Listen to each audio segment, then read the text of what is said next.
உண்மைதான் இல்லை. என்றைக்கோ ஒரு நாள் 1:10 ரேஷியோ வருது, இல்லைன்னு சொல்லலை. என்றைக்கோ ஒரு நாளைக்கு மார்க்கெட்டு பயங்கரமாக கிராஷ் ஆகும்போது நமக்கு லக் இருந்தால் 1:10 ரேஷியோ வருது. அதை எதிர்பார்த்து டெய்லியுமே வந்துட்டு நஷ்டம் பண்ணிட்டு உட்காந்துருக்காரு ரொம்ப முட்டாள்தனம். சின்ன சின்ன லாபங்கள் எடுத்தாலுமே நம்மளோட முதலீட்டுக்கு எவ்வளோ தேவையோ அந்தளவுக்கு லாபம் வந்தால் போதும்.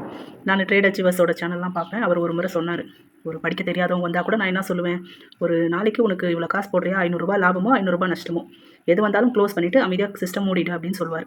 அது கேட்கும்போது உண்மையாலுமே என்னடா இது இப்படி சொல்கிறாரு அப்படின்னு நினச்சேன். ஆனால் வந்து ஒன்ஸ் நம்ம ட்ரேடுன்னு நுழைஞ்சி நஷ்டம் பெருசு, லாபம் ₹1000 வந்தோடனே பயந்துட்டு கட் பண்ணிடுறோம், வந்ததும் போகக்கூடாதுன்னு. ஆனால் நஷ்டம்னு வரும்போது தைரியமாக வந்து 2000 3000 உட்காந்துருக்கும் சிங்கிள் லாட்டுக்கே. அப்புறமா தான் எனக்கு புரிஞ்சு, இவங்கெல்லாம் வந்து ரொம்ப காலமாக அந்த பழத்தின்னு கொட்டை போட்டாங்கன்றாங்களா, அந்த மாதிரி உள்ளே இருக்கிறதுனால அவங்களோட அனுபவத்தை தான் சொல்லியிருக்காங்க. ஸோ எப்பயுமே 1:1 ரேஷியோ இஸ் பெஸ்ட்டு. அதனால தான் நான் வந்து இது ஒரு வழிகாட்டலாக எடுத்துகிட்டு தான் நான் ₹10 லாபம் வேணுமா ₹10 நஷ்டத்துக்கு ரெடியாக இருக்கு. அதுதான் நான் சொல்கிறது. ஏன்னா என்றைக்கோ ஒரு நாள் வரும், ₹10 போட்டால் ₹100 கூட வரும். அதை நம்பிட்டு டெய்லியும் நம்ம ₹10 முடிக்காமல் ₹100 வெயிட் பண்ணோம்னா ₹20 போயிட்டு 0 போயிடும்.